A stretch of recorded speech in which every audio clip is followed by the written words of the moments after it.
আজকের এই দিনে এমন একটা আয়োজন করে নাই। দেখেন, রক্ষী বাহিনী তার যে নির্মমতা কতদূর ছিল সেটা যদি আমরা একটু দুই একটা ঘটনা শুনি তাহলে আপনারা বুঝবেন। আহমেদ মুসা তার ইতিহাসের কাঠগড়ায় আওয়ামী লীগ বইতে লিখছেন যে বাবার সামনে ছেলেকে গুলি করে হত্যা করা হয়েছে। হত্যা করেই শুধু ক্ষান্ত হয় নাই, বাবাকে বলতেছে হাতে কুড়াল দিয়া যে ছেলের মাথা এখন দ্বিখণ্ডিত করে ফেলো, আমরা ফুটবল খেলবো। তো বাবা তো নারাজ, কিভাবে সে সন্তানের মাথা দ্বিখণ্ডিত করে ফেলবে। তো বাবাকে নিষ্ঠুর ভাবে নির্যাতন করার পরে বাবা বাধ্য হয়েছে সন্তানের মাথা দেহ থেকে আলাদা করে দিতে। শুধু এইখানেই সীমাবদ্ধ নয়, নরসিংদীতে একজনকে জীবন্ত কবর দেওয়ার মতো ঘটনা ঘটেছে এবং তিনি মুক্তিযোদ্ধা ছিলেন। মানে এই যে আওয়ামী লীগের যে সুয়ার গুলা, ওরা শুধুমাত্র একমাত্র মুক্তিযোদ্ধা, আর যে জীবন্ত মুক্তিযোদ্ধারে কবর দেওয়া হইতে সে মুক্তিযোদ্ধা না। আপনি ভাবেন, গ্রামের পর গ্রাম এখন যেইভাবে বলে না যে রাজাকার অমুক তমুক বিভিন্ন ট্যাগ দেওয়ার চেষ্টা করে, তখন অমুক ঘরে জাসদ আছে কিনা, অমুক এলাকায় জাসদ আছে কিনা, অমুক এলাকায় বিরোধী মতের লোকজন আছে কিনা, এই প্রোপাগান্ডা ছড়িয়ে ওই এলাকাকে ঘেরাও দিয়ে ওই এলাকার নারীদেরকে গণহারে ধর্ষণ করা হয়েছে এবং পুরুষদেরকে হত্যা করার মতো ঘটনা ঘটেছে। অনেকেই বলবার চেষ্টা করেন যে হাসিনা খারাপ, শেখ মুজিব খুব ভালো ছিল, ইতিহাসের মহানায়ক, বাংলাদেশের স্বাধীনতা তার হাত ধরে এসেছে। আপনাদেরকে একটা কথা বলি, শেখ হাসিনার অন্তত 100 বার জন্মগ্রহণ করা লাগবে শেখ মুজিবরের মতো শয়তান হওয়ার জন্য। ৭৫ মানে আমাদের কাছে খুবই একটা আশ্চর্য বিষয় যে ৭১-এর পর ৭৫, মাঝখানে 3 বছর আর কোথাও নাই, ইতিহাসের কোনো জায়গায় নাই। এই বাংলাদেশে প্রথম ভোট চুরির রাজনীতি শুরু করেছে শেখ মুজিব। এই বাংলাদেশে গণমানুষের অধিকার কেড়ে নেওয়া শুরু করেছে শেখ মুজিব। এই বাংলাদেশে সংবাদপত্রের উপরে যে নিষেধাজ্ঞা সেইটা প্রথম আরোপ করেছে শেখ মুজিব। এই বাংলাদেশের রক্ষী বাহিনীর মাধ্যমে অন্তত 30,000 মানুষকে হত্যা করেছে এই শেখ মুজিব এবং তোফায়েলরা। আজকে তাদেরকে মহানায়ক প্রতিপন্ন করবার জন্য যারা চেষ্টা করছে, আমরা তো মনে করি ইতিহাসের কাঠগড়ে তাদেরকে এখন দাঁড় করানোর সময় এসেছে।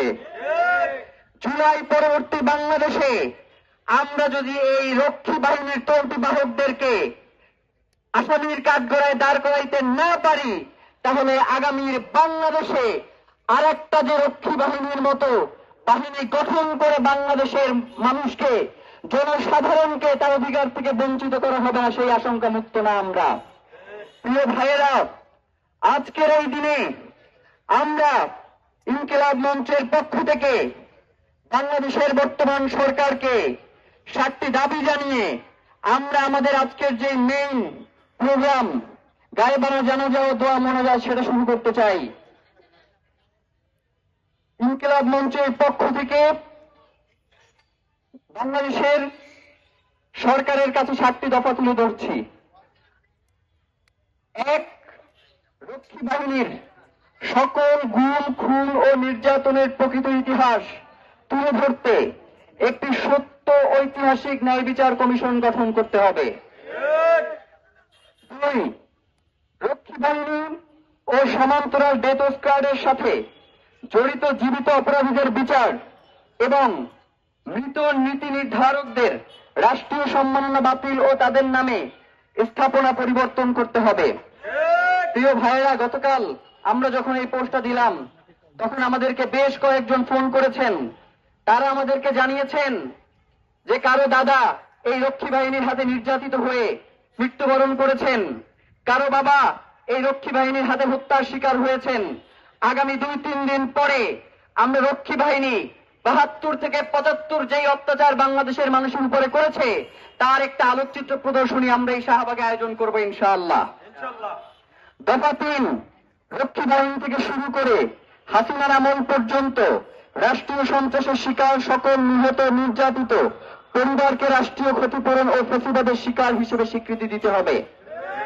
দফা 4, রক্ষী বাহিনীর হাতে নির্যাতিত ও ধর্ষণের শিকার অসংখ্য অজ্ঞাত নারীদের রাষ্ট্রীয়ভাবে আনুষ্ঠানিক সম্মান প্রদর্শন এবং রাষ্ট্রীয় ক্ষমা ঘোষণা করতে হবে। দফা 6, দফা 5, স্বাধীনোত্তর কাল থেকে বাংলাদেশের রাজনীতি, নিরাপত্তা ও নির্বাচনে ভারতীয় গোয়েন্দা সংস্থা ও রাষ্ট্রের হস্তক্ষেপ এবং অসম চুক্তিগুলোর একটি শ্বেতপত্র প্রকাশ করতে হবে। প্রিয় ভাইয়েরা, স্বাধীনতার সময়ে কেন স্বাধীনতা পরবর্তী বাংলাদেশে যখন একটি সেনাবাহিনী রয়েছে তখন কেন একটি আলাদা করে রয়ের প্রেসক্রিপশনে রক্ষী বাহিনী গঠন করতে হলো, তার একটি পূর্ণাঙ্গ শ্বেতপত্র বাংলাদেশের জনগণের সামনে তুলে ধরতে হবে। দফা নম্বর 6, গোয়েন্দা সংস্থাগুলো যাতে আর কখনো রাজনৈতিক বা দলীয় হাতিয়ার হতে না পারে সেজন্য তাদের জবাবদিহিতা নিশ্চিত করতে সংসদে স্বাধীন তদারকি আইন পাশ করতে হবে। আমরা দেখেছি যে বাংলাদেশের গোয়েন্দা সংস্থাগুলোর অনেকেই পার্শ্ববর্তী একটি রাষ্ট্রের পারপাস সার্ভ করবার কাজে যেন ব্যবহৃত হচ্ছে। পার্শ্ববর্তী রাষ্ট্র বাংলাদেশে যেইভাবে করে তাদের এজেন্ডা বাস্তবায়ন করতে চায় সেই এজেন্ডাগুলো বাস্তবায়ন করতে আমাদের দেশে অত্যন্ত লজ্জার বিষয় যে আমাদের দেশের গোয়েন্দা সংস্থাগুলো তাদেরকে সহায়তা করছে। সুতরাং অবশ্যই সংসদে স্বাধীন তদারকি আইন পাশ করে যাতে তারা কোনোভাবেই বাংলাদেশের স্বাধীনতা সার্বভৌমত্ব অন্য কোন রাষ্ট্রের কাছে বিকিয়ে দিতে না পারে সেই ব্যবস্থা গ্রহণ করতে হবে। দফা নাম্বার 7, ভবিষ্যতে কোন সরকার বা বাহিনী যেন দায় মুক্তি আইন পাশ করে বা উপর মহলের নির্দেশে এর অজুহাত দিয়ে বিচার এড়াতে না পারে সংবিধানে তার একটি রক্ষা কবচ তৈরি করতে হবে। আমরা দেখতে পাই অনেকেই মুজিব বাহিনীর কমান্ডার বা অন্যান্য পদ পদবীর দোহাই দিয়ে সংসদে তারা উচ্চবাচ্য করেন। এই গাধাগুলোকে বিচারের আওতায় না আনলে তারা এইভাবে করে উচ্চবাচ্য করেই যাবে। আমরা বাংলাদেশ সরকারের কাছে আহ্বান জানাই এবং সেই সাথে অন্তর্বর্তীকালীন সরকারকেও একটা ধন্যবাদ জানাই যে তারা অন্তর্বর্তীকালীন সরকারে আসবার পরে এই যে মুজিব বাহিনী তাদেরকে মুক্তিযোদ্ধা অধ্যাদেশের যে তালিকা সেখান থেকে তাদেরকে বাদ দিয়েছিল, এই জন্য আমরা তাদেরকে ধন্যবাদ জানাই এবং এইটা কার্যকরের জন্য আমরা বর্তমান সরকারকে অনুরোধ জানাই।